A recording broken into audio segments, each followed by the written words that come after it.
If I were to tell you that doing just 3 things could greatly increase your chances of catching the biggest bass of your life, would you do them? In this video, I'm gonna teach you a proven process that works from the bass boat or here on the bank to catch a new personal best bass in 3 easy steps by learning what to know, where to go, and what to throw.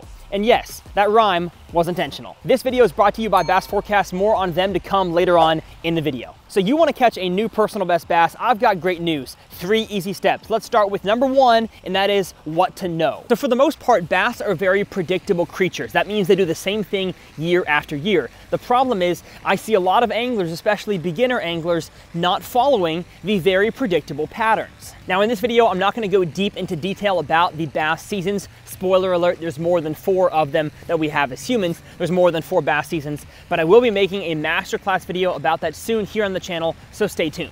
Now, of course, before I make my video, you can do your own research to learn about these seasons, but I'm just telling you, the seasons are incredibly important to know, especially if you're chasing big bass. Now, do big bass always follow the seasons? No. There is hardly ever an always or a never in bass fishing, but for the most part, if you want to be in the best place, throwing the best lures in the conditions, you've got to understand the seasons. Now, the next thing you've got to know is the forage type the fish are feeding. That means the crawfish, the bluegill, the baitfish. You've got to know what's in your body of water and how fish are relating to those. Because if you're, let's say, in a lake in Minnesota and the fish are mostly eating bluegills, and you're throwing a white bait, I'm not gonna say that can't work, especially in dirty water, contrasting colors, maybe colors that other anglers are not throwing. That can trigger a bass. Heck, a bass will eat a stinking stick that you find on the ground. Bass are not very smart, but sometimes they can be. And so throwing a lure that most closely imitates what the fish are feeding on, that's going to catch you the smartest bass, because those fish, especially if they're around a whole bunch of forage,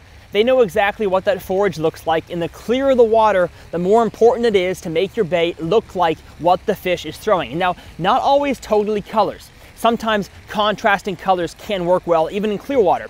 But I have found the size of your lure to trick those bigger bass matters a whole lot more than color. So if the bass are feeding on threadfin shad, you want to make sure you're throwing a lure that imitates and is as close in size as you can to that threadfin shad. Same with bluegill, same with gizzard shad. Now, also understand, big bass don't have to eat that often, and so they like to eat bigger things, and so I would often throw lures that imitate the bigger forage, so the big bluegills, the big gizzard shad, giant crawfish. You can make the argument for big bullfrogs, snakes, a lot of things that are big, bass like to eat. So I would say match the forage size over matching the color 9 times out of 10. Now, something that has really helped me with the what to know aspect of chasing big bass and just bass in general is the Bass Forecast app. So Bass Forecast is a mobile app built around an algorithm tailored specifically for the life cycle of a bass. By just putting in your location, it will spit out a rating based on 1 to 10 on how the fish should be acting on that day,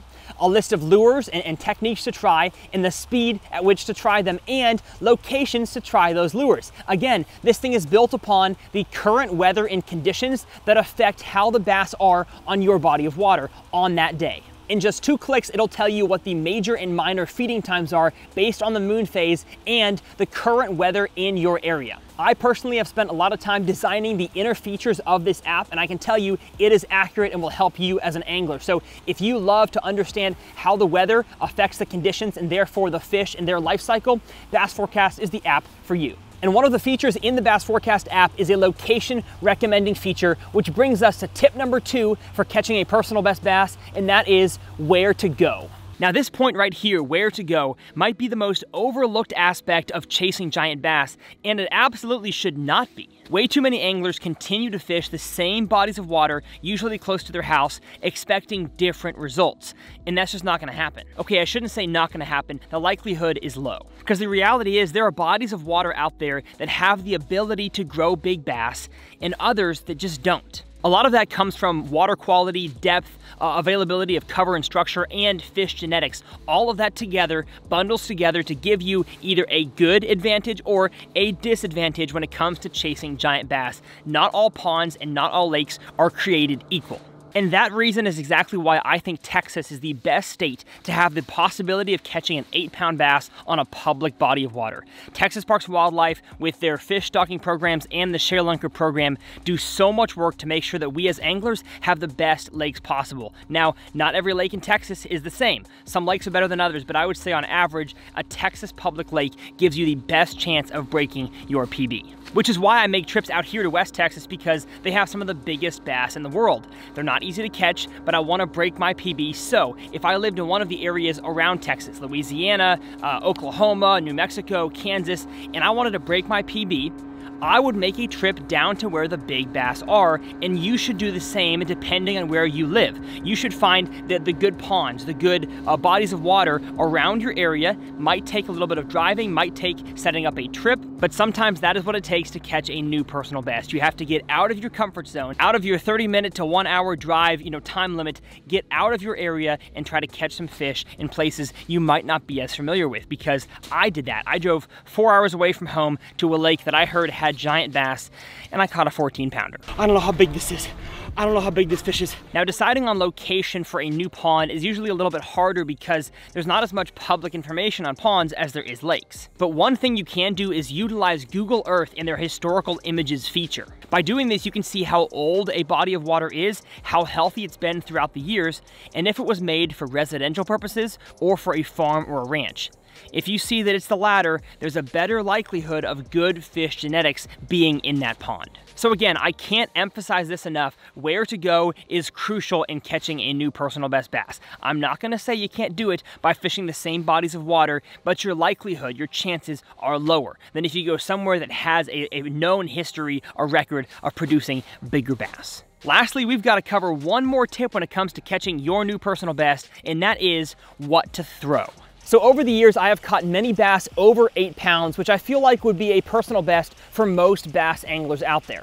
I caught an 8-pounder on a jig, a full-sized topwater walking bait, an oversized topwater frog, a 12-inch curly tail worm, a drop shot, a glide bait, a 6-inch paddle tail swim bait, a tail spinner, an Alabama rig, and a shallow diving crankbait. All right, did you spot the trend? Only 4 out of the 10 lures that I've caught 8-pound bass or bigger on were what I would consider small to normal size lures. With a jig, I would even consider being a category of its own, because a jig just gets better, bigger bites for its size. So the secret is this: if you want to give yourself a better chance at catching a big bass, the personal best bass of a lifetime, you should be throwing bigger than average lures. And if I was to include bass that are 6 to 7 pounds and bigger, that list of lures would grow dramatically, including many soft plastics, including spinnerbaits, including tiny topwaters. The reason why I chose 8 pounds and bigger is because the bigger bass I go, usually at least the numbers of big bass that I've caught on those big baits increases dramatically. I've caught way more 7 to 8 pounders on a glide bait than I have caught 7 to 8 pounders on the tiny tailspin. Now, of course, this is not an end-all be-all. You don't have to throw giant baits to catch giant bass. But if you're, like I talked about in the where to go section, if you're continually going in the same places and throwing the same lures, hoping to catch different bass, you might be disappointed with the results. So because, like I mentioned earlier, bigger bass don't have to feed as often, it makes sense to present them with a bigger, slower moving, easier to eat target that if they're tricked right, is gonna give those bass a bigger meal. And this is the exact reason why the swim bait culture exists.